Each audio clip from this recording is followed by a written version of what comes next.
जय श्री कृष्णा साथियों। कल्पना कीजिए आप एक बहुत ही कीमती महल में रह रहे हैं। हीरे जवाहरात ऐसो आराम सब कुछ है, लेकिन उस महल की हवा में जहर मिला हुआ है। क्या आप वहां चैन की सांस ले पाएंगे? नहीं ना। आज हमारे रिश्ते भी कुछ ऐसे ही हो गए हैं। बाहर से परफेक्ट सेल्फी और अंदर से साइलेंट वार।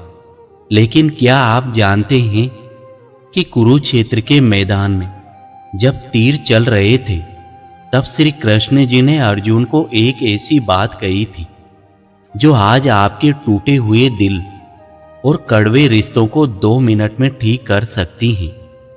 आज के इस वीडियो में हम आपको ऐसा सीक्रेट कोड बताएंगे जो न किसी साइकोलॉजिस्ट के पास है न किसी मोटिवेशनल स्पीकर के पास। ये सीधे द्वारिकाधीश की डायरी से हैं और अंत में एक ऐसी कहानी जो आपकी आंखों में आंसू और दिल में सुकून भर देगी। क्या आप तैयार हैं इस दिव्य यात्रा के लिए? तो कमेंट में जय श्री कृष्णा लिखिए। साथियों, आज की सबसे बड़ी बीमारी कैंसर या कोविड नहीं है, बल्कि संवाद की कमी और अहंकार है। हम सीन करके छोड़ देते हैं पर दिल की बात नहीं करते। जैसे अपेक्षा का बोझ, हम सामने वाले से भगवान होने की उम्मीद करते हैं, जबकि खुद इंसान बनना भी भूल जाते हैं। स्क्रीनशॉट वाली नफरत, हम गलतियां माफ नहीं करते, उनके स्क्रीनशॉट लेकर दिल की गैलरी से सेव कर लेते हैं। तुलना, पड़ोसियों का रिश्ता इंस्टाग्राम पर अच्छा दिख रहा है तो हमारा क्यों नहीं? हम जहर खुद पी रहे हैं और उम्मीद कर रहे हैं कि मरे कोई और। इसी को कहते हैं रिश्तों की कड़वाहट। हम भूल गए हैं कि रिश्ते निभाए जाते हैं, मैनेज नहीं किए जाते। साथियों, अब आते हैं उस समाधान पर जो 5000 साल पहले दिया गया था, लेकिन आज भी अपडेट है। श्री कृष्ण जी कहते हैं कि रिश्तों की कड़वाहट दूर करने के 3 मुख्य पिलर हैं: निर्मोह और निष्काम प्रेम। गीता में भगवान श्री कृष्ण जी कहते हैं, कर्मण्येवाधिकारस्ते मा फलेषु कदाचन। इसे रिश्तों पर लागू कीजिए। आप प्यार इसलिए मत कीजिए कि बदले में प्यार मिले। आप प्यार इसलिए कीजिए क्योंकि आपका स्वभाव प्रेम करना है। जब आप उम्मीद को 0 कर देते हैं तो कड़वाहट की जड़ ही कम हो जाती है। श्री कृष्ण जी ने शिशुपाल की 100 गलतियां माफ की थी। क्यों? क्योंकि वे जानते थे कि गुस्सा सामने वाले को जलाए न जलाए, आपको अंदर से राख कर देता है। समाधान ये है कि सामने वाले को इसलिए माफ मत करो कि वह इसके लायक है, बल्कि इसलिए करो क्योंकि आपका मानसिक सुकून कीमती है। वाणी का संयम। गीता के 17वें अध्याय में भगवान श्री कृष्ण जी वाणी की तपस्या की बात करते हैं। वे कहते हैं, ऐसा बोलो जो सच हो, प्रिय हो और जिससे किसी का अहित न हो। आज की भाषा में रिप्लाई देने के लिए मत सुनो, समझने के लिए सुनो। भगवान श्री कृष्ण जी गीता के 6ठे अध्याय के 5वें श्लोक में कहते हैं, आत्मेव हि आत्मनो बंधुरात्मेव विपुरात्मनः।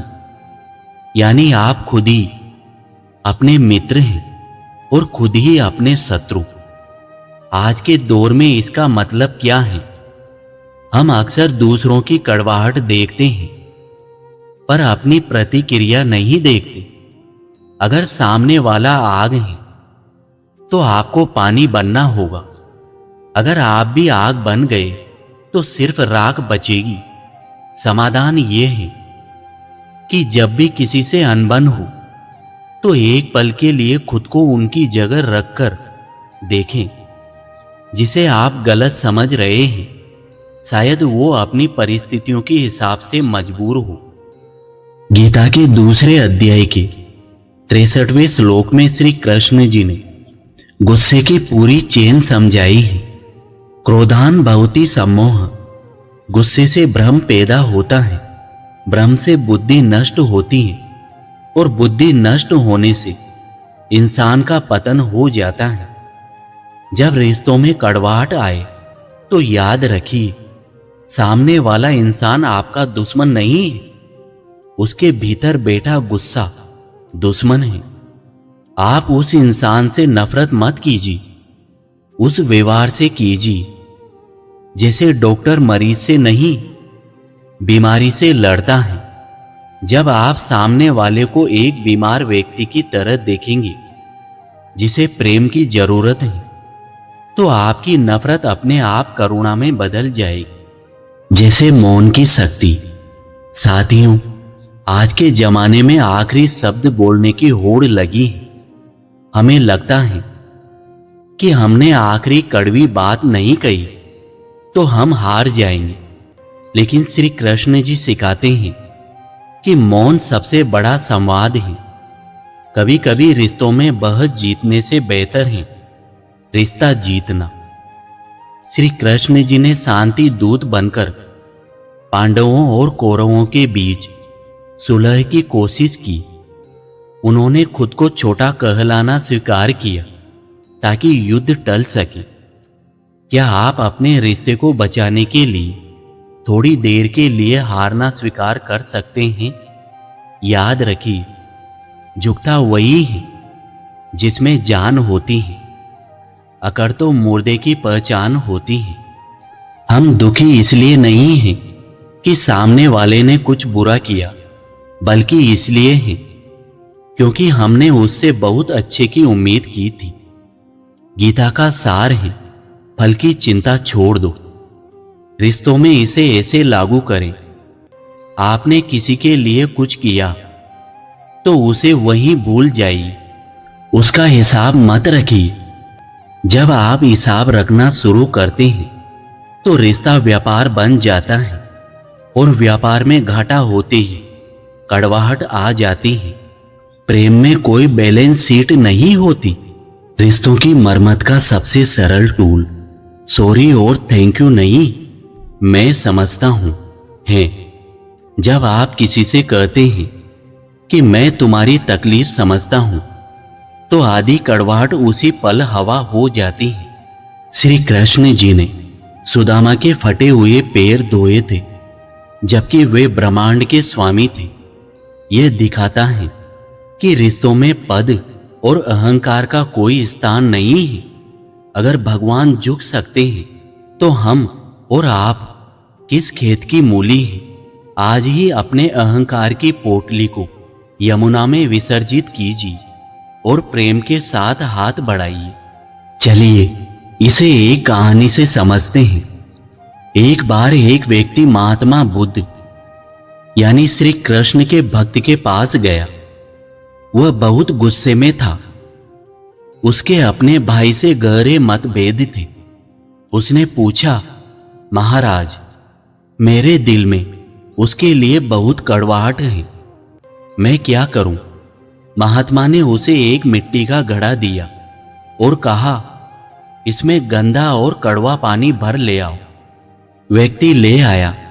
गुरु ने कहा, अब इसमें एक मुट्ठी चीनी डाल दो। व्यक्ति ने डाली। गुरु ने पूछा, क्या पानी मीठा हुआ? व्यक्ति बोला, नहीं महाराज, पानी इतना गंदा है कि चीनी का पता ही नहीं चला। गुरु मुस्कुराए और बोले, यही तुम्हारे रिश्ते की स्थिति है। तुम्हारे दिल में कड़वाहट का गंदा पानी इतना ज्यादा भर गया है कि तुम प्रेम की जो थोड़ी बहुत चीनी डाल रहे हो उसका असर ही नहीं हो रहा। पहले इस घड़े को खाली करो। उस व्यक्ति को समझ आ गया कि उसे अपनी पुरानी शिकायतों को खाली करना होगा, तभी नए प्रेम की जगह बनेगी। साथियों, इसका निष्कर्ष ये है, रिश्ता सही या गलत होने से नहीं चलता। रिश्ता सहनशीलता और समझ से चलता है। श्री कृष्ण जी ने कभी नहीं कहा कि दुनिया परफेक्ट होगी।